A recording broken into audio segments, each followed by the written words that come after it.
They lined the Omegas up in the town square at dawn. 14 women in white dresses standing barefoot on the cold cobblestones, while the autumn mist curled around their ankles, and the whole of Greymere watched from the steps and the balconies and the edges of the square like spectators at a market. Neve was last in line. She was always last. She stood at the far end with her weight shifted to her left leg the way she always stood, her right leg slightly bent, the twist in the bone visible even through the white linen of the ceremonial dress. She had been born that way. The healers said the bone had set wrong in the womb, that the ankle had turned and the knee had followed, and there was nothing to be done. It did not hurt, or rather it did not hurt in the way that mattered. The ache in her leg was old and familiar, a companion she had long since stopped arguing with. What hurt was the way people looked at the leg before they looked at her face, and the way their expressions changed when they did. She was 26, that was the other thing. The other 13 women in the line ranged from 18 to 22, which was the proper age for a mate selection in Greymere. Neve had been passed over in the last 4 selections. Each year her pack alpha put her name forward because the law required it. Every unmated omega of age must be presented. And each year, the visiting alphas walked the line and paused at the pretty ones and the strong ones and the young ones and passed Neve without breaking stride. She had become a fixture, a formality, the omega at the end of the line that everyone pretended not to see. Her skin was pale, almost translucent, the kind of fair complexion that showed every flush and every bruise. Her hair was long and dark, nearly black, thick and heavy, falling well past her shoulders in a loose plait that she had braided herself that morning because no one had offered to help. Her face was striking rather than pretty. Sharp cheekbones, a strong, straight nose, a wide mouth with a slight downturn at the corners that made her look serious even when she wasn't, dark brows, and eyes that were the most remarkable thing about her. They were gray-green, the color of deep water over stone, and they were restless, always moving, always watching, always reading. She had the eyes of someone who had spent 26 years on the margins of every room and had used that time to learn the room better than anyone in it. On her left shoulder and the left side of her neck, creeping up to just below her jaw, was a burn scar. It was old, 14 years old, from a fire that had taken her family's cottage when she was 12. The scar tissue was smooth and pale pink, puckered at the edges, covering her shoulder like a map of a country no one wanted to visit. In summer, she could hide it with her hair. In the white selection dress, with her hair pulled back as tradition required, it was visible to everyone. She had long since stopped trying to hide it. There was a point, around her 20th year, when she had understood that the scar and the leg and the age and the sharpness behind her eyes would always be seen before she was. That the world had decided what she was worth before she had opened her mouth. And rather than spend her life trying to change their minds, she had decided to spend it becoming the person she actually was, which turned out to be someone worth a great deal more than the world was willing to pay. The square filled. Pack alphas from the surrounding territories arrived with their retinues. Young alphas looking for mates, older ones looking for alliances, all of them walking the line of omegas with the appraising confidence of men who believed they were choosing rather than being chosen. Neve watched them the way she watched everything, carefully from the edges, noting which alphas looked at faces and which looked at bodies, which ones smiled at the omegas and which ones spoke only to the pack alpha hosting the event, which ones were kind and which ones were performing kindness. She was good at this. She was very, very good at this. 26 years of watching had given her an education that no book or teacher could have matched. She could read a room the way other people read a page, the currents of power, the alliances, the resentments, the unspoken negotiations happening beneath the surface of every polite conversation. She knew which of the pack alphas present were afraid of the alpha to their left, which of the omegas in the line were in love with someone they would never be allowed to choose, which of the guards at the edge of the square had been drinking that morning and which had not slept. None of this was useful, not here, not in a mate selection where the only currency was beauty and youth and an unblemished body. Here, Neve's extraordinary mind was as relevant as a compass in a room with no doors. The selection did not care what she saw. It cared what she looked like. and what she looked like was a 26-year-old Omega with a crooked leg and a burn scar and a face that was too sharp to be soft and too watchful to be welcoming. Her mother had told her once before the fire that the world would not see her the way she deserved to be seen. So, see yourself first, her mother had said, and see yourself true, and the world will catch up or it won't. But either way, you'll know who you are.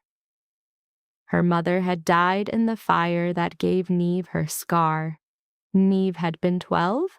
She had carried those words for 14 years like a stone in her pocket, smooth from handling, heavy with meaning. The Alphas walked the line. The first 3 Omegas were chosen quickly, young, lovely, unblemished. Formalities exchanged, tokens given, matches noted in the ledger. The crowd murmured approval. The selected Omegas stepped forward with expressions that ranged from genuine joy to carefully managed terror. One by one, the remaining Alphas made their choices. One by one, the line shortened. Neve stood at the end and watched and did not let her face show anything, because she had learned long ago that the only thing worse than being passed over was being pitied for being passed over. A young Alpha approached her. He was perhaps 24, broad and nervous, and his eyes moved from her face to her shoulder to her leg and back to her face, and she could see the calculation happening. The desire to be kind warring with the practical reality that taking a scarred, limping mate would cost him standing in his pack. The calculation took about 3 seconds. He moved on. The next Alpha didn't bother coming close enough to calculate. He glanced, assessed, dismissed, and turned to the Omega 2 places ahead of her. By the time the sun had cleared the eastern rooftops, 12 of the 14 Omegas had been chosen. Neve and one other woman remained. A nervous girl of 19 who had a stutter and who was chosen by the last visiting Alpha with a kindness that Neve noted and filed away as genuine. That left Neve alone at the end of the line. The square was starting to empty. The pack Alpha of Greymere, a thick-necked man named Aldous, was already closing the ledger. She stood in the thinning mist and the pale autumn sun, and she felt the familiar weight of it settle over her. Not grief, not any more, but a dull gray resignation that was worse than grief, because grief at least meant you had expected something different. Neve no longer expected anything different. She would go home to the small room above the tanner's workshop where she earned her keep mending leather. She would continue to exist in the margins of a world that had looked at her and found her wanting. She would be put forward again next year and the year after until the pack Alpha decided she had aged out and struck her name from the ledger, and she became something less than a formality. She became invisible. She was preparing to step out of line. There was a specific way you did it, a small bow and a turn, practiced over 4 years of this exact humiliation, when the sound of hooves on cobblestones stopped her. The riders came from the North Road. There were perhaps 20 of them, moving fast, their horses blowing steam in the cold air. They wore dark leather and gray wool and carried no banners, but the crowd parted for them the way water parts for a stone, instinctively, because there was something about the man at the front of the column that made people move. Alistair Ravenmoor, Alpha King of the Northern Territories, dismounted in the center of the town square of Greymere without ceremony or announcement. He was 35, and he moved like a man who had earned every one of those years.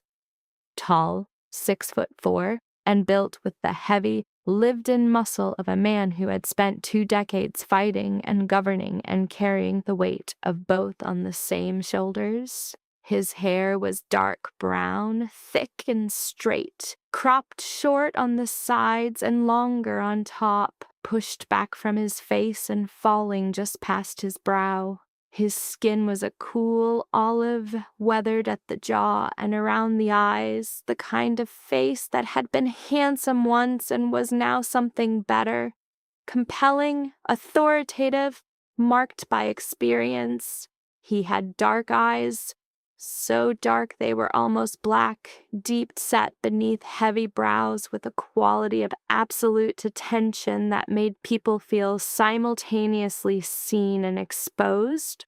A broad jaw, a hard mouth, a nose that had been broken and reset slightly crooked, a faint scar through his right eyebrow that disappeared into his hairline. He wore simple dark leather armor over a black wool tunic, heavy boots, a long dark gray cloak lined with black wolf fur, and no visible crown or chain of office. Behind him rode Joran, his second. Joran was 40, weathered and angular, with a narrow face, close-cropped gray hair, a thin mouth, and pale blue eyes that surveyed the town square with the calm, professional assessment of a career soldier. He carried a long sword on his back and moved like he had forgotten it was there, which meant he had been carrying it for decades. Aldous, the pack alpha of Greymere, nearly dropped the ledger. An alpha king at a local mate selection was unheard of. Kings chose mates through political negotiations, through arranged marriages between great houses, through the carefully orchestrated theater of the high court. They did not ride into small town squares unannounced and dismount in the mud. Alistair looked at Aldous. I understand there is a selection today. Your Majesty. Aldous bowed so deeply he nearly bent double. Yes, the selection it's nearly concluded. I'm afraid the Omegas have been nearly concluded. Alistair's dark eyes moved to the line. The line at this point consisted of Neve, standing alone at the end. One woman in a white dress on cold cobblestones, watching the king with those gray-green eyes that saw everything. May I? He said to Aldous, though it was not really a question. He walked toward her, not quickly, not with the brisk efficiency of the alphas who had walked the line before him and stopped at the pretty ones and passed her by. Alistair Ravenmoor walked toward Neve with the deliberate, unhurried pace of a man who had already made his decision before he dismounted, possibly before he arrived, possibly before he had set out from Ravenmoor 3 days ago, on a ride that everyone assumed was routine and that was, in fact, the most important journey of his life.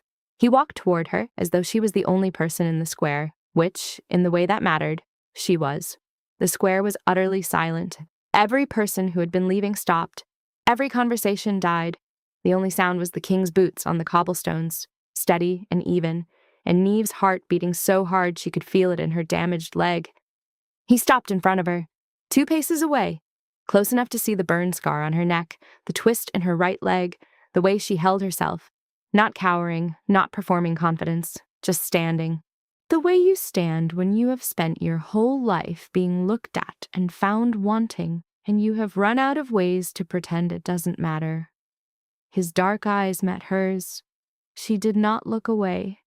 She had nothing left to lose by looking a king in the eye, and the stubborn part of her, the part that had survived 4 rejections and 26 years of being the last one in every line, refused to drop her gaze.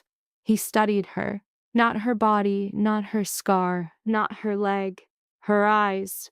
He looked into her gray-green eyes with those near black ones, and she felt with a jolt that went through her like a crack of lightning that he was not seeing the things everyone else saw. He was seeing something else entirely. What is your name? He asked. Neve. Neve. He said it once like he was testing the weight of it. Then, I choose her. 2 words, I choose her. They landed in the town square like a boulder dropped into a still pond, and the ripples went outward in every direction. The silence became something physical, a held breath, a suspended heartbeat, a collective disbelief so total it was almost visible. Aldous opened his mouth, closed it, opened it again. Your Majesty, this Omega is... She has... That is to say... I choose her, Alistair said again, without looking at Aldous, without looking anywhere except at Neve. Unless she declines. He was giving her a choice. In a system that gave Omegas no choices, the Alpha King was standing in a town square and giving her one. Neve looked at him. She looked at his dark eyes and his broken nose and his scarred brow and his worn leather armor and the complete absence of the calculation she had seen in every other Alpha's face. There was no assessment, no weighing of her worth against her flaws, no pity masquerading as generosity. There was just attention, the same quality of attention she gave to rooms when she read them. He was reading her the way she read everyone else, and the experience of being truly seen was so foreign and so overwhelming that she had to press her weight harder onto her left leg to keep from swaying. "I accept," she said. The square erupted, not in celebration, in confusion, in whispered scandal, in the particular buzzing shock of a community that has just witnessed something it does not understand and is not sure it approves of. The Alpha King of the Northern Territories had just chosen the scarred, limping Omega that no one had wanted in 4 years of selections. He had walked past no one to get to her. He had not even looked at the other Omegas. He had ridden into the square and chosen her as though she was the only person in it. Aldous fumbled with the ledger. Joran dismounted and began organizing the column for departure. The crowd stared. Neve stood in the center of it all with her heart hammering and her twisted leg aching and a strange, fierce, terrifying thing happening behind her ribs that she did not yet know how to name. Alistair offered her his hand to mount his horse. She took it. His grip was warm and firm, and his hand engulfed hers completely. And when she put her foot in the stirrup, her bad leg buckled slightly, and he steadied her without comment, without drawing attention, without the flinch she had come to expect from people who touched her and discovered that her body did not work the way they thought it should. They rode out of Greymere before noon. Neve did not look back. There was nothing behind her except 4 years of standing at the end of a line, and the line had ended. The ride north took 3 days. Neve had never ridden so far from Greymere. She had never, in fact, left the village except for the annual autumn market in the neighboring town, and even that had felt vast to a woman whose world had been bounded by the tanner's workshop and the town square and the small room where she mended leather and read borrowed books by candlelight and told herself that this was enough. This small life, this invisible existence, because the alternative to calling it enough was admitting that it wasn't, and that admission would have broken something she needed to keep intact. The land changed as they moved north. The gentle rolling farmland of the Midlands gave way to rougher terrain, gray heath scattered with granite boulders, deep valleys choked with bracken and dark pine, the sky widening as the land rose, and on the second day, the first sight of the sea. It appeared on the horizon like a line of hammered silver, and Neve stared at it from the back of her horse and felt something inside her chest expand to match the vastness of it. She had never seen the sea. She had read about it in books and imagined it, but imagination was a pale thing compared to the real weight of that gray-silver enormity stretching to the edge of the world. Alistair rode beside her as the column crested the final ridge and the sea spread out below them. He said nothing. He did not point or explain or describe. He simply rode beside her and let her see it for herself, and that small act of restraint, letting her have the moment without inserting himself into it, told her more about who he was than anything he could have said. "It's bigger than I thought," she said. "Most important things are." She glanced at him. His dark eyes were on the sea, but the corner of his mouth twitched, and she understood that he was not talking about the ocean. Ravenmoor Hold was carved from dark basalt on a cliff overlooking the sea. It was the largest stronghold in the Northern Territories, its walls blackened by centuries of salt wind and storm spray, its towers visible from 20 miles out across the gray coastal heath. It was not a welcoming place. It looked like it had been built to withstand things, wars and storms and centuries of hard weather, and it had done so, and the doing had made it something that was beyond beauty. It was endurance made stone. They arrived after 3 days of travel. Neve had ridden with the column on a horse provided for her, not behind the king on his horse, which was what tradition would have dictated, but on her own mount, which Alistair had arranged without her asking. She understood later that this was the first of many small decisions he would make, that were designed to preserve her dignity rather than display his claim. A woman on her own horse was a person traveling. A woman behind the king was a possession being transported. The household was waiting in the courtyard. Neve dismounted with the careful, practiced dismount she had developed over years of compensating for her leg, left foot first, weight on the strong side, a slight hop that she had learned to make look almost graceful. She felt every eye in the courtyard on her. She felt them catalogue the limp, the scar, the fact that she was not young and not beautiful and not what any of them had expected. The household was arranged in rows, staff at the back, advisors and lords in the middle, and at the front, standing slightly apart from everyone else with the natural authority of someone who has run this place for longer than most of the staff have been alive. A woman. She was 54, tall and straight-backed, with iron gray hair pulled severely from a long, aristocratic face. She had sharp blue eyes, a thin mouth, a prominent nose, and the particular expression of someone who has spent decades maintaining standards and is displeased to find them lowered. She wore dark formal clothes of excellent quality and a silver pendant at her throat. "Aunt Constance," Alistair said, "this is Neve. She will be staying in the East Wing." Constance Hale, the king's late mother's sister, senior advisor to the crown, and by all accounts the most powerful woman in the Northern Territories, looked at Neve the way a jeweler looks at a stone that has been presented to them as a diamond and is clearly glass. "The East Wing," she repeated flatly. "The Queen's Wing." "The East Wing," Alistair said again, and there was nothing in his voice that invited argument. Constance's blue eyes moved from Neve's face to her shoulder to her leg and back to Alistair, and the message in them was clear and comprehensive. "We will discuss this later, privately, at length, and you will explain yourself.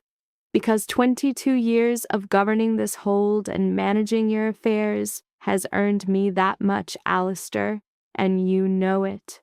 Neve's room was large, far larger than the room above the tanner's workshop. A wide bed with heavy furs, a stone fireplace already lit, a wardrobe, a writing desk beneath a window that looked out over the sea, and on the floor, a thick woven rug in dark reds and browns, and on the inside of the door, a bolt. She slid it closed and listened to the solid click of iron and felt a safety she had not felt since the night before the fire that had taken her family's cottage and her left shoulder's unblemished skin.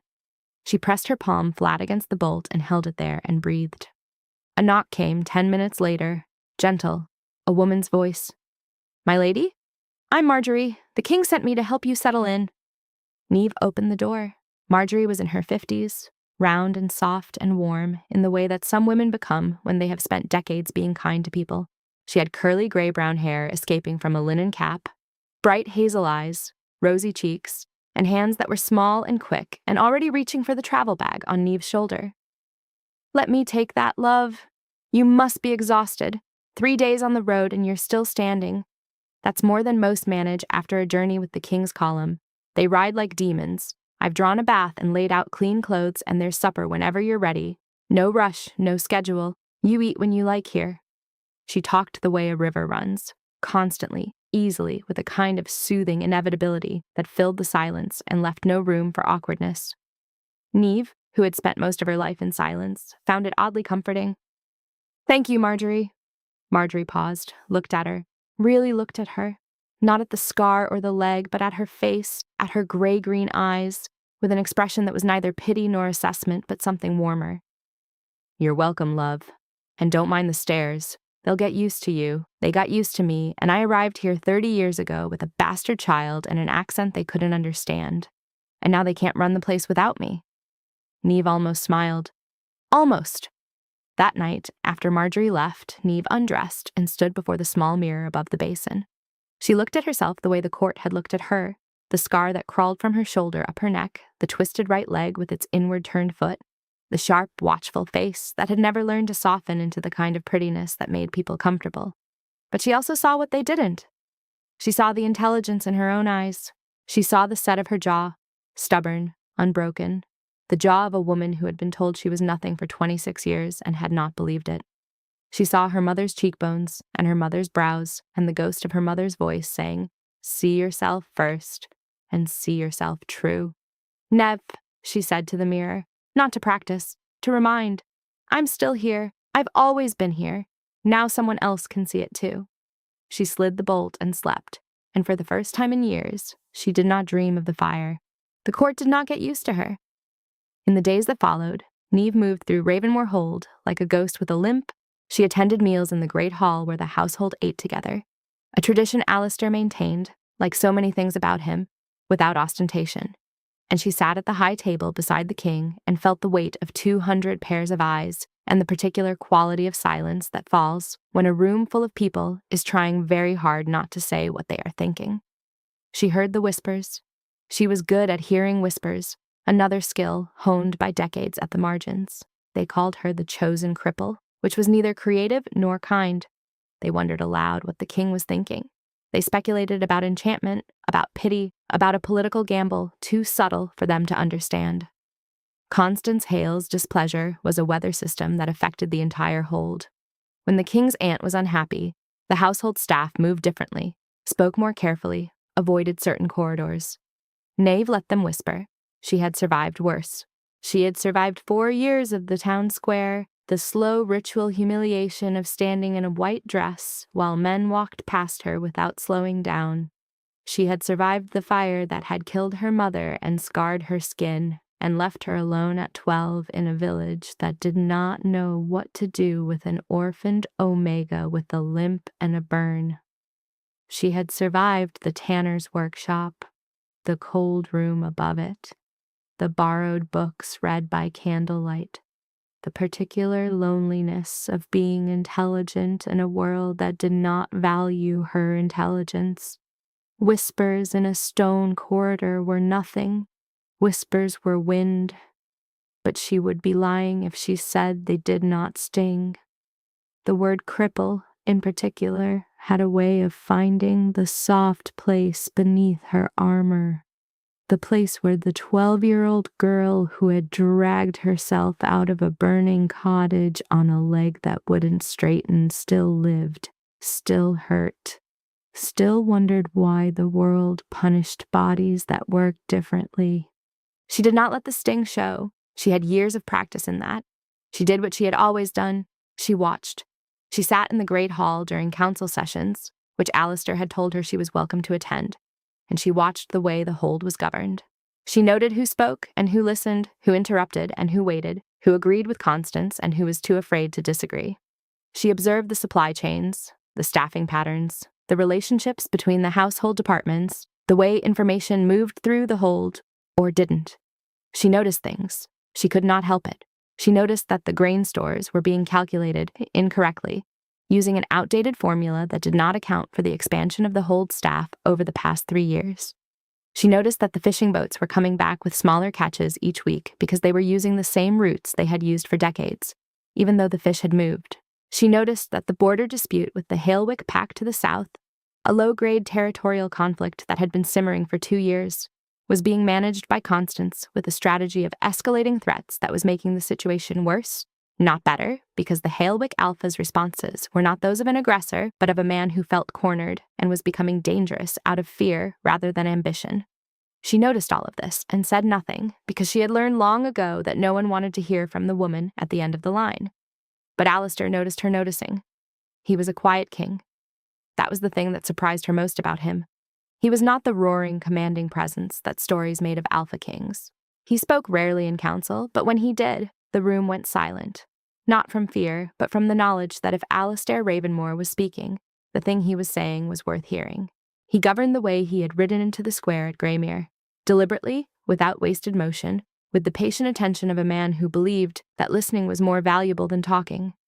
He watched her watching the room, and after the 3rd council session she attended, he came to her in the corridor outside the hall and said, "You saw it." She looked up at him.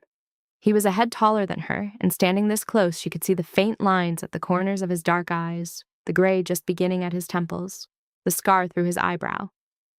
"Saw what?" "Whatever it is you see when you're sitting in that room looking at everyone like you're reading a book they don't know they've written." She hesitated.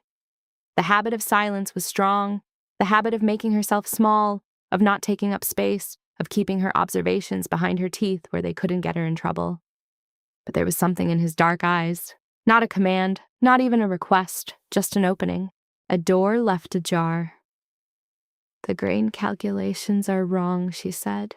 The fishing routes need updating, and your aunt is going to start a war with Hailwick." Alistair looked at her for a long moment. Then the corner of his hard mouth twitched. Not quite a smile, but the ghost of one. "I know about the grain and the fish," he said. "Tell me about Hailwick." She told him. She told him about watching Constance's messengers leave for the south and the Hailwick Alpha's responses arriving 3 days later, each one more defensive than the last. She told him about the pattern she had read in those responses. Not aggression, but fear.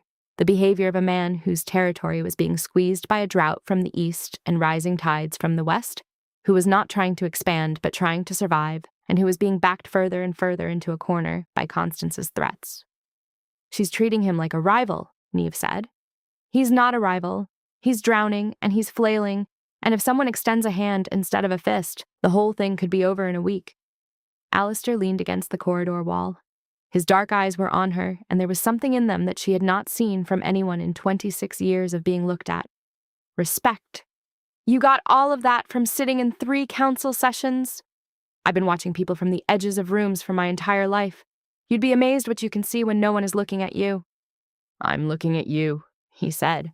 Quietly, simply, the way you state a fact. You. Neve felt the heat rise in her pale cheeks and cursed her translucent skin for betraying her. "That's new," she said. "Not as new as you think." He pushed off the wall. "I'll speak to Constance about Hailwick. And Neve, don't stop watching. The room needs someone who sees what everyone else misses." He walked away. Neve stood in the corridor and pressed her back against the stone wall and felt her twisted leg aching and her scarred shoulder burning and her heart doing something complicated and unfamiliar that she was too honest to call anything other than what it was. Hope. Terrifying, impossible, stubborn hope. The kind that had been beaten out of her by 4 autumns in the town square and beaten back in by one man's voice saying you saw it. She went to the kitchen and baked bread. Marjorie had shown her where the flour was kept, and the kitchen staff had given her space, partly out of respect for the king's mate, and partly out of the universal understanding that a woman who needed to knead dough at midnight was a woman working something out. She kneaded until her arms ached, and the dough was smooth and elastic, and the thing inside her chest had settled from a storm to a steady wind. And then she shaped 2 loaves and set them to rise by the banked kitchen fire and went to bed with flour under her nails, and hope still burning quietly behind her ribs. The loaves were perfect in the morning. She left one for the kitchen staff and brought the other to Alistair's study, and when he looked up from his papers and saw her standing in the doorway with a loaf of bread and flour on her cheek and those gray-green eyes, his face did the thing that Neve was beginning to understand was reserved entirely for her. It softened. The hard lines eased. The king became the man. "I brought bread," she said. "I can see that." "It's a thank you for seeing me?" He took the bread. He tore off a piece and ate it, and his eyebrows rose, and he looked at her with an expression of genuine surprise, which was not an expression she had often seen on his face. "This is exceptional." "I know. I'm good at everything I do. It's very annoying for other people." He laughed.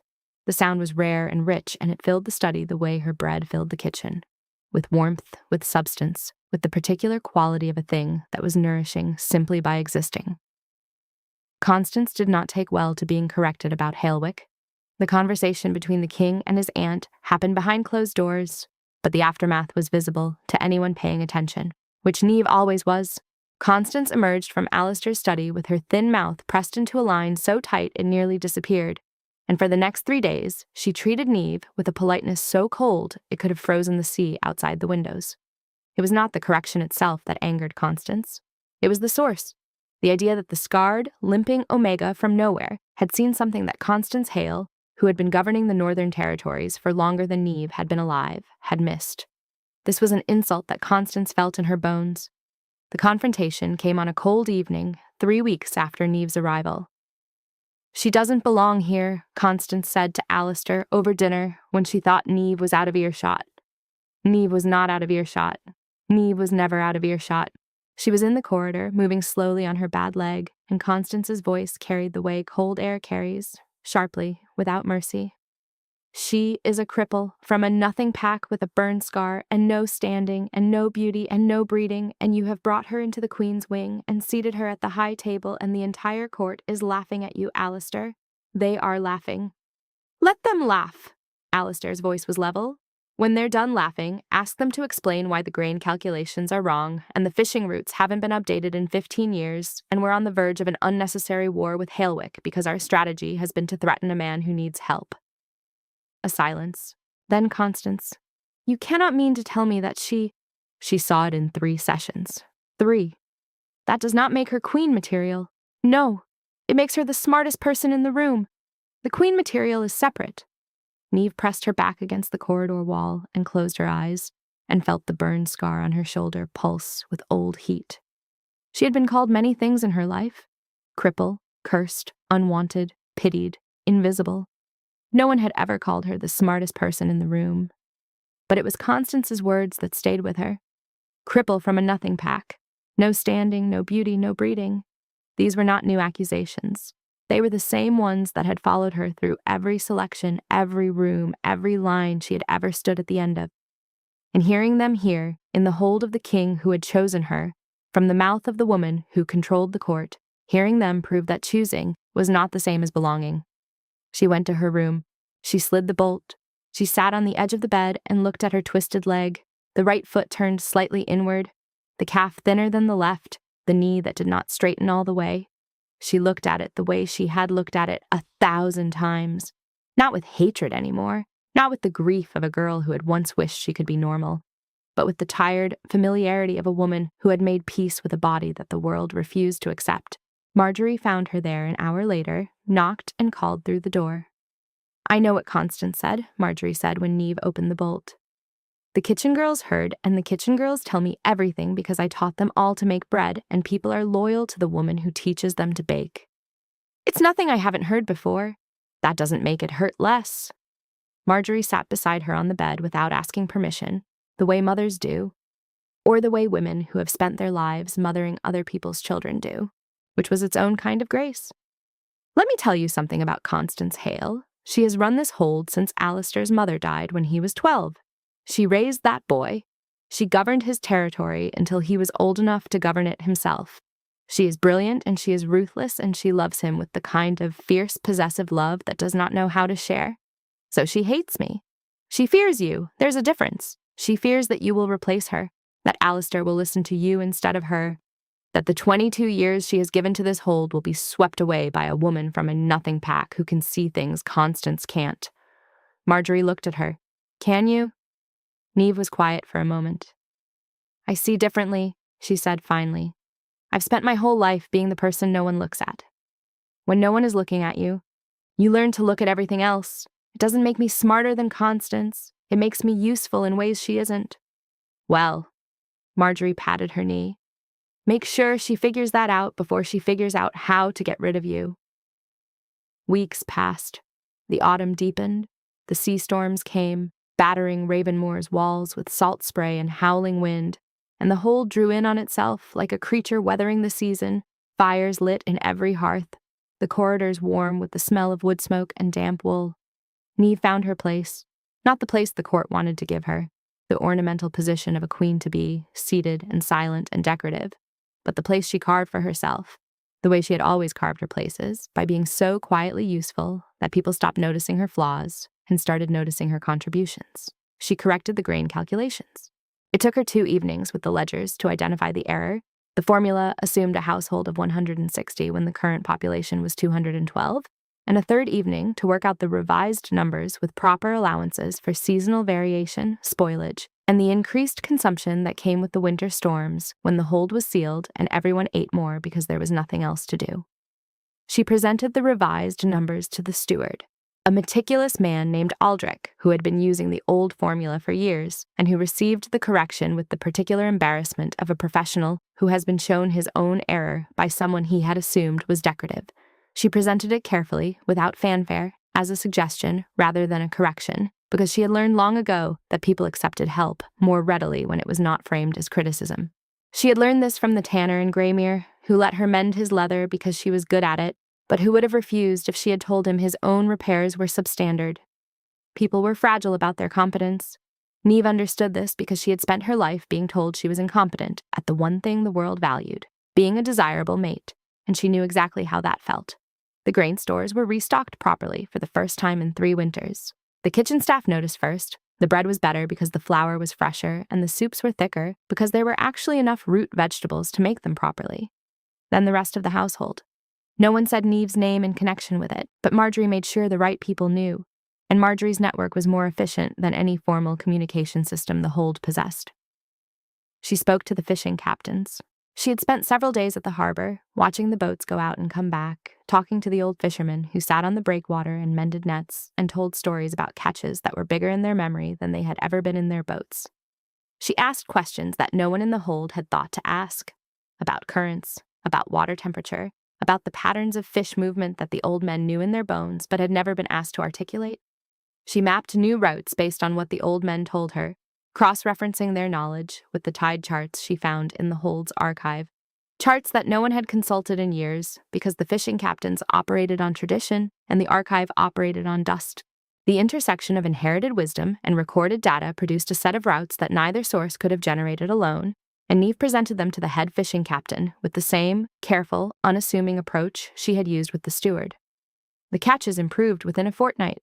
The fishing captains, who had been skeptical of the limping woman from the Queen's Wing, asking questions about their trade, became her most vocal defenders in the hold. She listened, one of them told Marjorie, with the particular surprise of a man who has spent his life being ignored by the nobility. She sat on the dock in the rain and she listened and she asked the right questions. Nobody's ever done that before. She began attending Alistair's evening councils regularly. She sat at the far end of the table, by choice, not by assignment, and she listened more than she spoke, but when she spoke, people had begun to pay attention. She had a way of cutting through noise, of identifying the core of a problem while everyone else was still arguing about its edges. She spoke the way she walked, with a slight hitch, a different rhythm, but moving forward with a directness that more graceful people could not match. She was not diplomatic about it, which irritated Constance, but she was almost always right, which irritated Constance considerably more. She was not finished. She turned her attention to the hold's correspondence, the letters and petitions and trade requests that piled up on the steward's desk and were answered, when they were answered at all, in the formal, bureaucratic language that made every response sound like a mild rebuke regardless of its content. Neve began drafting alternative responses.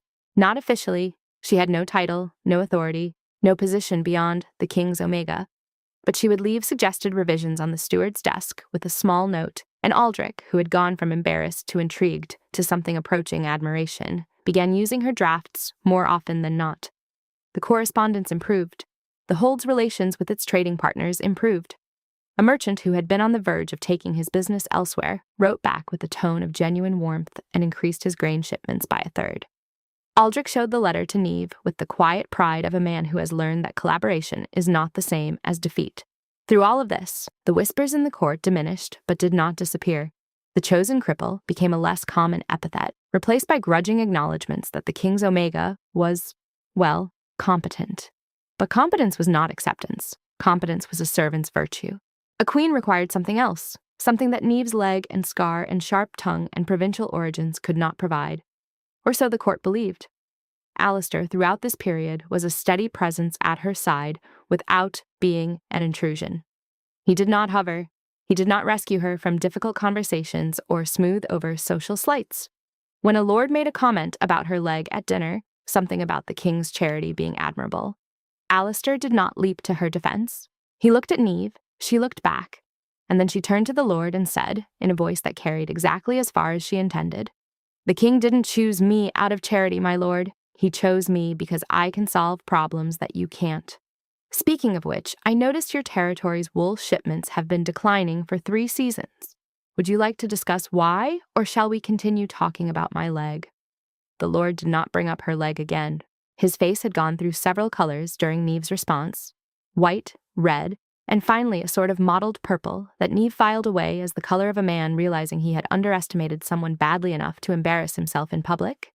He did, however, ask her about the wool shipments the following morning, approaching her in the corridor with the chastened politeness of someone who has learned a lesson and is hoping no one noticed him learning it.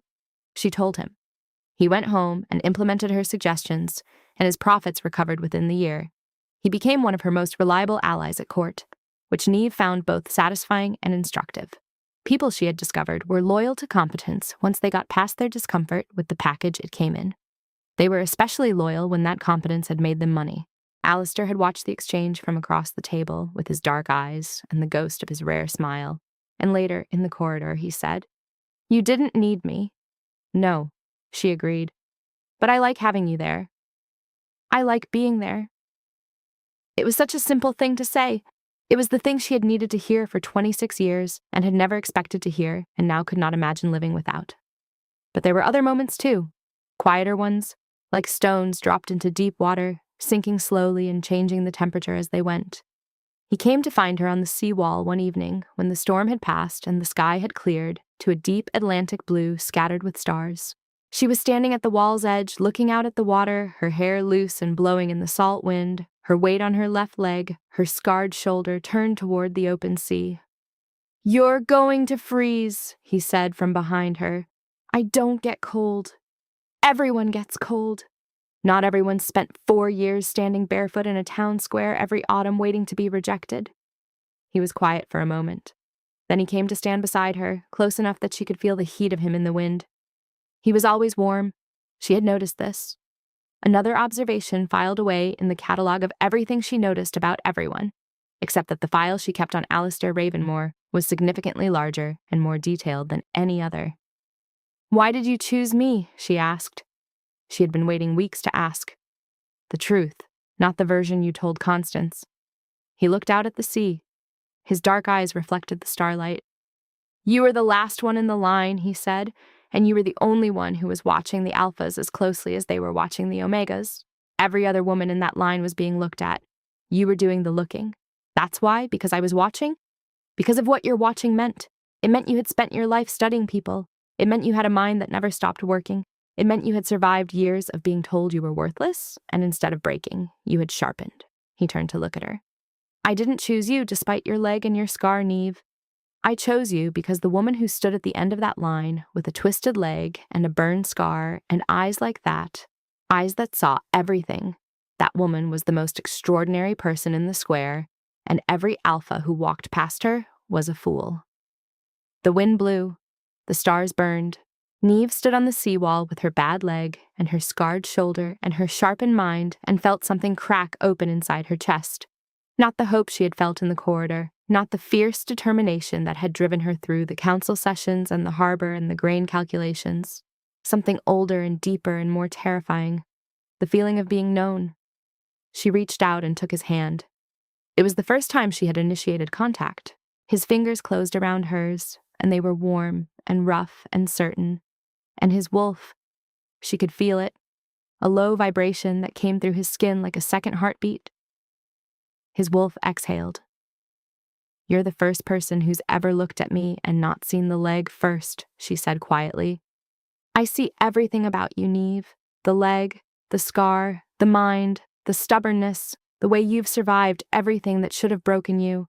I see all of it." His hand tightened on hers.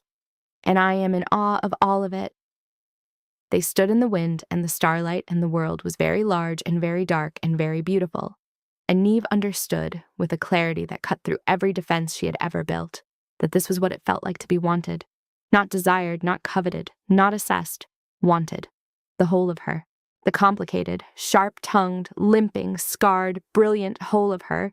Wanted by a man who could have chosen anyone, and had chosen her with the certainty of someone who knew exactly what he was getting and considered himself fortunate. She leaned into him, just slightly, her scarred shoulder against his arm. He did not flinch, he never flinched, and standing on the sea wall in the wind, she felt, is for the first time in 26 years, that she was not at the end of a line. She was at the beginning. The wolf came to her on a night of storm. It was the worst storm of the autumn, the kind of gale that made the old sailors at the harbor shake their heads and speak of the great storms of their youth and imply, with the competitive nostalgia of men who had survived interesting things, that the current tempest was merely adequate. The wind howled around Ravenmoor's towers, like a living creature trying to find a way in, and the rain came sideways, hammering against the basalt walls with a sound like gravel being thrown by the fistful. She was in her room, the bolt fastened, the fire burning high, a thick blanket around her shoulders, because even with the fire, the cold found its way through the ancient stone walls and settled in her bad leg like an old friend who would not leave. She had been reading one of the old trade ledgers from the Hold's archive, because Neve's idea of leisure was other people's idea of punishment, and because she had found a discrepancy in the timber accounts that she wanted to trace, when a sound at the door made her look up, not at the window, below the window, a scratching at the door, low, deliberate. She opened it. He filled the corridor. An enormous wolf, dark gray-black fur the color of basalt and rain, heavy and dense, water streaming from his coat, his eyes, those near black eyes she knew so well, blazing with reflected firelight. He was the size of a cart horse, thick through the shoulder and chest, his paws the size of dinner plates leaving wet prints on the stone floor. He stood in the doorway and looked at her, and there was a question in his eyes that was also an offering. The wolf was vulnerable in a way the king never was. Stripped of language, stripped of authority, stripped of everything except the raw, honest truth of what he was. An animal, a wild thing, a creature that operated on instinct and recognition rather than strategy and protocol. He was showing her the part of himself that the court never saw, the part that existed beneath the crown and the council sessions and the careful governance. And the showing was itself a kind of trust that left her breathless. "You're dripping on the floor," she said, because when Neve was overwhelmed, she defaulted to practicality, which was a coping mechanism she had developed at age 12 and never outgrown. The wolf's ears twitched. "Come in, then." He padded into the room and lay down before the fire with a heavy sigh that sent steam rising from his wet fur, and the room immediately smelled of rain and wind and the wild salt air of the coast, and beneath it something warmer, the wolf's own scent, deep and rich and unmistakable. Neve sat beside him on the rug. She had never been afraid of him, not as a man and not as a wolf, and she understood, with the clarity of someone who had spent her life studying the space between what people said and what they meant, that this was the most vulnerable he could be.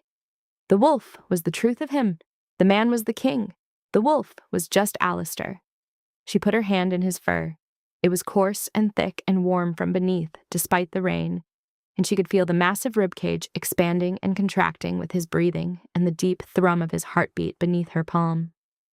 "I know what this means," she said quietly. "I know you wouldn't show me this if you didn't." She stopped. She was not good at this. She was good at grain calculations and fishing routes and reading rooms. She was not good at the thing that was happening in her chest. The wolf turned his enormous head and pressed his wet nose against her scarred shoulder.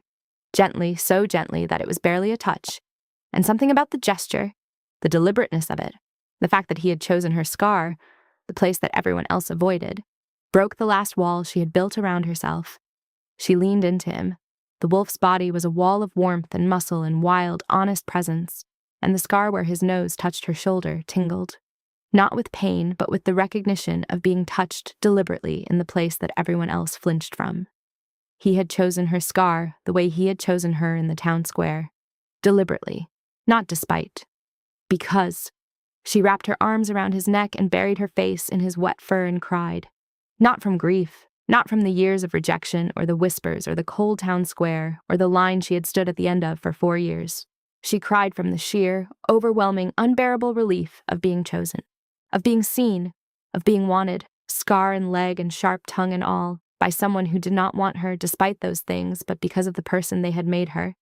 She cried for the 12-year-old girl who had crawled from a burning cottage. She cried for the 18-year-old standing barefoot in a town square for the first time. She cried for all the years of cold rooms and borrowed books and lonely evenings and the quiet, persistent, iron-willed refusal to believe that she was what the world told her she was. She cried because she had been right. She had always been right. She was worth more than they knew, and now someone knew. And the knowing was a gift so vast it could not be contained. The wolf curled around her. His massive body formed a warm wall between her and the storm outside, and the fire crackled and the rain hammered, and Neve sat in the curve of the wolf's body and felt for the first time in her life that she was exactly where she was supposed to be. The Helwick crisis came to a head in deep winter, when the storms were at their worst and the sea threw itself against Ravenmoor's walls like a living thing trying to breach them. Constance had continued her strategy of escalation despite Alistair's intervention, sending additional demands through back channels that bypassed the king's authority. When Neve discovered this, through the kitchen staff, through Marjorie's network, through the fishermen who traded with Haelic boats and heard things on the water, she understood that Constance was not simply being stubborn. She was testing. She was forcing a confrontation that would either prove Neve wrong about Haelic or prove that Neve's judgment was better than Constance's, and Constance was betting everything on the former. The Haelic Alpha sent a final message. It was not a diplomatic communication, it was a warning. He was coming to Ravenmoor with armed men, and he was coming in 3 days, and if his grievances were not addressed, he would take by force what he could not get by negotiation. The hold mobilized for war. The word spread through Ravenmoor like a cold wind, and the mood shifted overnight from the cautious optimism of a court beginning to accept its new queen to the tight-jawed anxiety of a community preparing to fight. Joran drilled the guard. The gates were reinforced. The harbor was barricaded. Constance stood in the council chamber and argued for a military response, her voice sharp and certain, her blue eyes blazing with the conviction of a woman who believed that strength was the only language worth speaking. Neve stood at the far end of the table and said nothing until Alistair looked at her. Neve. Every head in the room turned. Constance's jaw tightened. "He doesn't want war," Neve said. Her voice was calm, clear, carrying the same quiet authority that Alistair's carried. Not from volume, but from certainty. "He wants water." Silence. The kind of silence that falls when someone has said something so obvious that everyone in the room is simultaneously realizing they should have seen it themselves. The drought from the east has killed the Haelwick wells. The rising tides from the west have salted their coastal springs. His people are dying of thirst, and he has been asking for access to the river that runs through the disputed borderland for 2 years, and every response he has received has been a threat. She looked at Constance, not with anger, with the calm, unblinking clarity that had been her only weapon for 26 years. "He's not coming to fight. He's coming because fighting is the only option we've left him." Constance opened her mouth to argue. Alistair raised his hand. The room went still. "What do you propose?" he asked Neve. "Meet him at the border, not with soldiers, with water rights. Give him access to the river. It costs us nothing. We have 3 fresh water sources, and the river is the least productive. In exchange, he agrees to a formal peace and opens his southern passes for our trade routes, which we've wanted for 15 years. She said it plainly, without performance, the way she had always spoken, as though the answer was obvious and the only mystery was why no one else had seen it. Because that was the thing about Neve. She had spent her life watching from the margins, and from the margins you could see the whole picture. The center was too crowded, with ego and strategy and tradition for anyone to notice the simple truth, that a man threatening war over water was not an enemy. He was a neighbor with an empty well. Alistair looked at Joran. Joran shrugged. "It's worth trying before we fight." Alistair looked at Constance. Constance's face was a mask of controlled fury, but behind the fury, in the depths of those sharp blue eyes, Neve saw something else, the tiniest flicker of recognition, of a woman who had governed for 22 years, realizing, with all the pain that accompanies such realizations, that she had been wrong, and the person who was right was the one she had most wanted to be wrong. Constance said nothing, which, from Constance, was as close to agreement as anyone was likely to get. Alistair rode to the border with a small party. Not soldiers, a steward, a cartographer, a scribe, and Neve.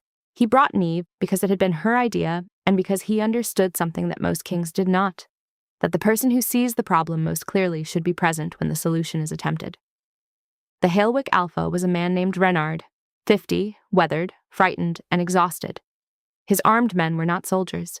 They were farmers and fishermen carrying old weapons they did not know how to use properly. He had brought them not as an army, but as a statement. "These are the people who will die if you do not listen." Neve spoke to him. Not Alistair. Neve. Alistair did not instruct her to do this. He did not step aside or present her or make a speech about her qualifications. He simply stood beside her, and when she stepped forward, he let her go, because he had understood from the beginning that Neve did not need to be given permission. She needed to be given space.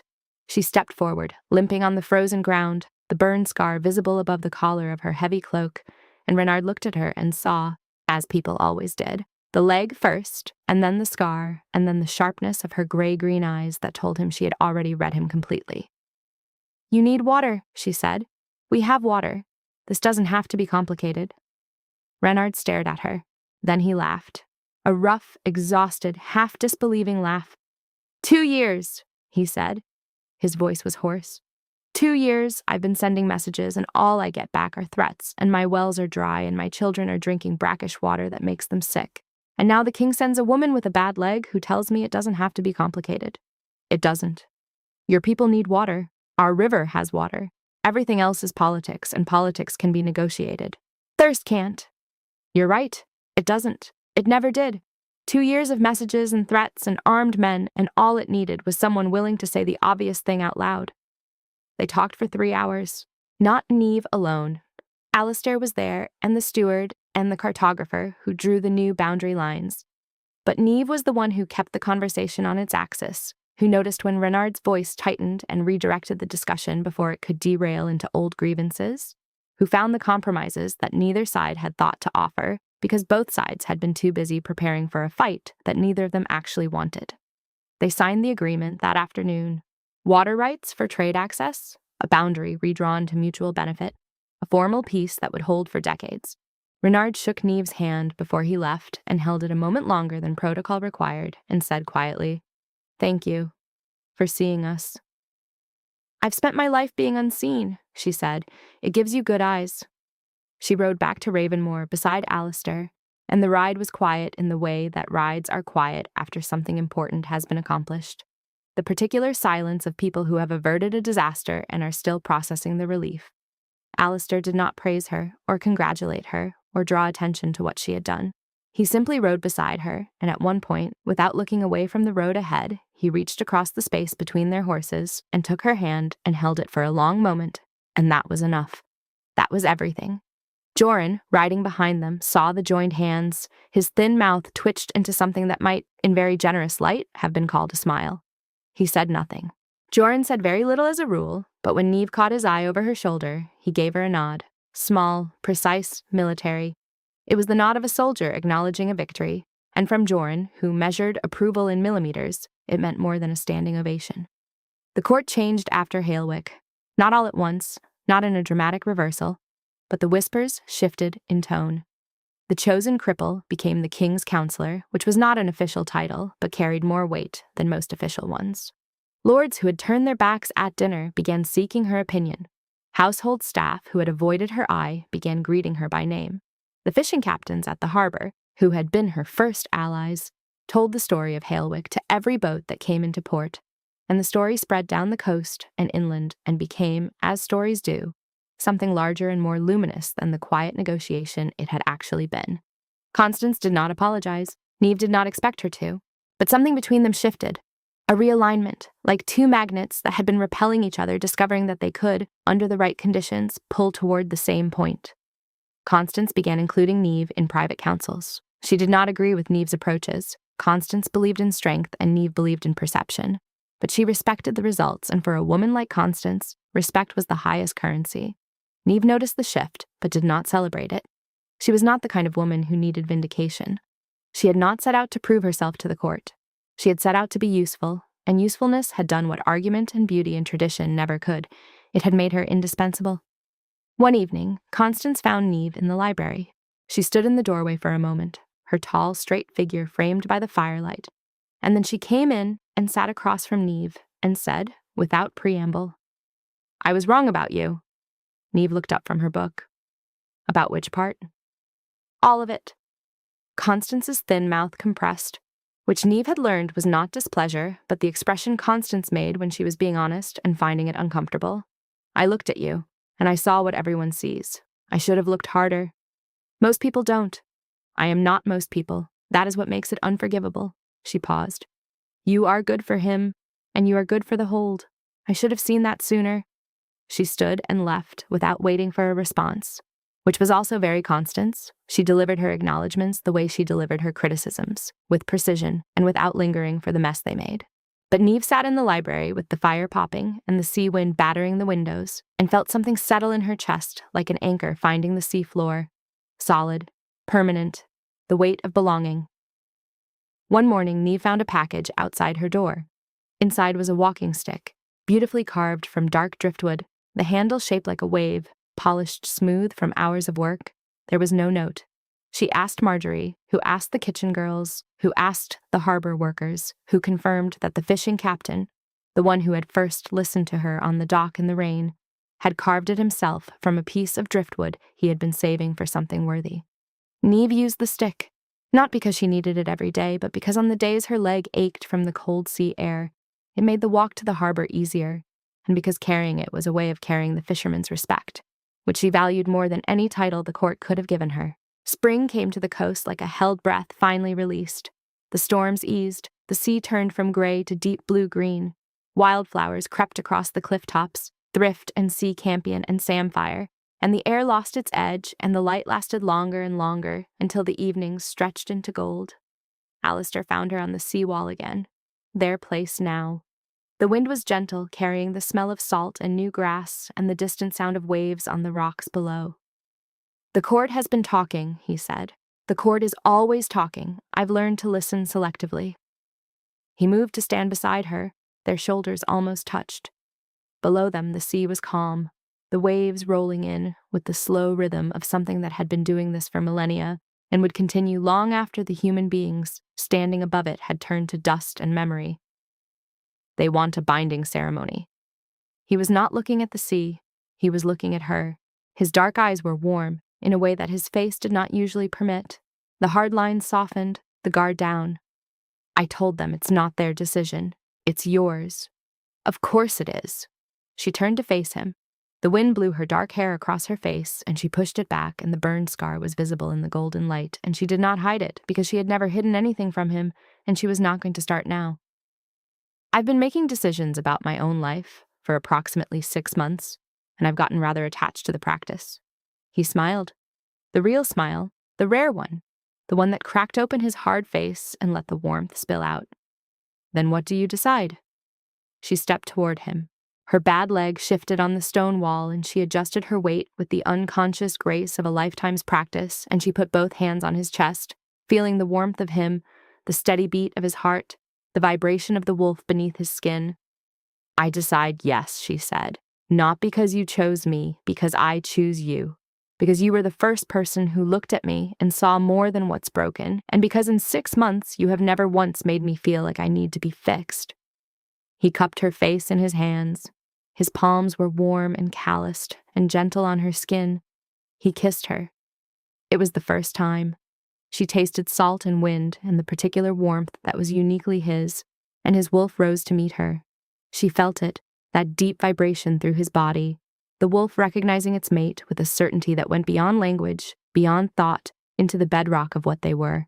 On the seawall, in the spring wind, with the ocean breaking on the rocks below, and the golden light pouring over them, and her scarred shoulder pressed against his chest, and her twisted leg bearing her weight and her eyes, those gray-green eyes that saw everything. Closed for once because there was nothing in the world she needed to see more than the darkness behind her own eyelids and the warmth of his mouth on hers. The binding ceremony was held on the seawall at dawn, because that was where they had first stood together, and where he had first kissed her, and where she had first felt the sea wind on her scarred shoulder without wanting to hide it. The seawall was their place. It made sense that they would begin there. The entire court came. The household staff, the fishing captains, the harbor workers, the council. Joran with his sword on his back and his thin mouth almost smiling. Marjorie openly weeping with joy. And Constance Hale standing straight and tall, with her silver pendant and her sharp blue eyes, and an expression that might, in certain light, have been pride. Neve wore a dress of deep gray-green, the color of her eyes, the color of the sea below the wall. Marjorie had made it, sewn it herself over 3 weeks from fabric she had sourced from the best weaver in the territory. And when Neve had tried it on and looked in the mirror, Marjorie had stood behind her and put her hands on Neve's shoulders, one on the scarred side and one on the smooth side, and said, "There, that's what a queen looks like." Her dark hair was loose, blowing in the sea wind. Her scar was uncovered, the burned tissue catching the dawn light. Her twisted leg was visible beneath the hem of the dress. Her weight on her left side, the way it always was, the driftwood walking stick in her hand. She hid nothing because there was nothing left to hide. She had spent 26 years being told that her body was wrong, that her scars were shameful, that her limp was a curse. She had believed it sometimes, in the dark hours, in the cold room above the tanner's workshop, in the town square at dawn. But she did not believe it now. She had earned this body. Every scar, Every ache, every twisted bone was a record of survival, and survival was not a flaw. Survival was a triumph. Alistair wore his dark leather and his gray cloak and no crown because he was not a man who needed metal to prove what he was. She spoke first. By tradition, the Alpha spoke first, but Alistair had asked her what she wanted, and she had said she wanted to speak first, and he had said then speak first, and that was the end of that discussion. I am Neve, she said to the court, to the sea, to the wind. I have stood at the end of every line. I have been the last chosen and the first passed over. I have been called cripple and cursed and unwanted by people who never once stopped to look at what I actually am. She paused. The sea crashed below. The wind carried her voice. I am the woman who sees the room. I am the woman who fixed your grain stores and your fishing routes and your war. I am the woman your king chose, and I am the woman who chooses him back. Not from gratitude, not from duty, from the full, fierce, clear-eyed choice of a person who has finally been seen. The court was silent. Not the uncomfortable silence of the first weeks when they had stared at her scar and her leg and wondered what the king was thinking. This was a different silence. This was the silence of people who had just been told something true. Alistair's voice was rough when he spoke. I am Alistair. I have been king since I was 18, and I have spent 17 years listening to people tell me what I need, what the crown needs, what the territory needs. He looked at Neve. His dark eyes were wet. No one told me I needed you. I knew it the moment I saw you standing at the end of that line with those eyes, not broken, not pitiful, not cursed. The sharpest, most extraordinary person in the square, and every fool who walked past you made me more certain. He took her hand, the scarred one. He pressed his lips to the burn tissue on her shoulder, just above the collar of her dress. And the court watched, and Constance watched, and Marjorie wept, and Joran looked at the sea and blinked very quickly several times. I claim nothing, he said. I take nothing. You are mine because you choose to be. And I am yours because I have never wanted to be anything else. Every door in this hold bolts from the inside because I built it that way, and I built it that way because I believe that the people inside should always have the power to choose who enters. You have that power. You have always had that power. The only thing I ask is that you keep choosing to let me in. He paused. His voice was raw. And if anyone in this court or this kingdom or this world ever makes you stand at the end of a line again, they will answer to the wolf. The court bowed, not the careful political bow of subjects performing deference. One by one, beginning with the fishing captains who had been her first allies, and spreading through the household staff and the council, and the lords and the ladies, and finally Constance Hale, who inclined her iron-gray head with the precise, deliberate respect of a woman who bowed to very few people and meant it when she did. One by one they bowed. Neve stood on the seawall with the wind in her dark hair and her twisted leg bearing her weight and her burn scar catching the dawn light and her gray-green eyes seeing everything, every single person in the crowd, every bowed head, every face, and she did not look away. She had spent 26 years being the one no one looked at. Now they all looked, and what they saw was not a cripple or a curse or an unwanted woman from a nothing pack. They saw their queen. The wind blew off the sea, the sun rose over Ravenmoor, and the woman who had been last in every line stood at the very front, beside the king who had seen her first, and the court that had whispered about her bowed and did not rise until she told them to. She told them to rise. Of course she did. She was Neve. She had never wanted people on their knees. She wanted them on their feet, looking at her, seeing her, truly seeing her, Ninwa, for the first time. And they did. The bread she baked that morning sat on the high table at the feast that followed, alongside the finest food the kitchen could produce. Marjorie had insisted. The Queen's bread, she called it, and the name stuck.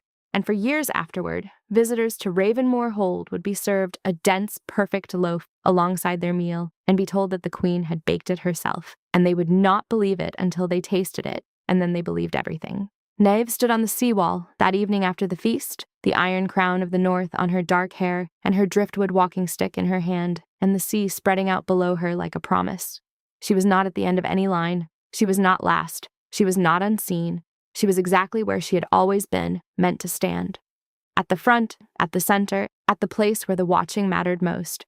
And her gray-green eyes, as always, saw everything, every face, every story, every truth that the world tried to hide. She had been built for seeing, She had always been built for seeing, and now, at last, the world had learned to see her back.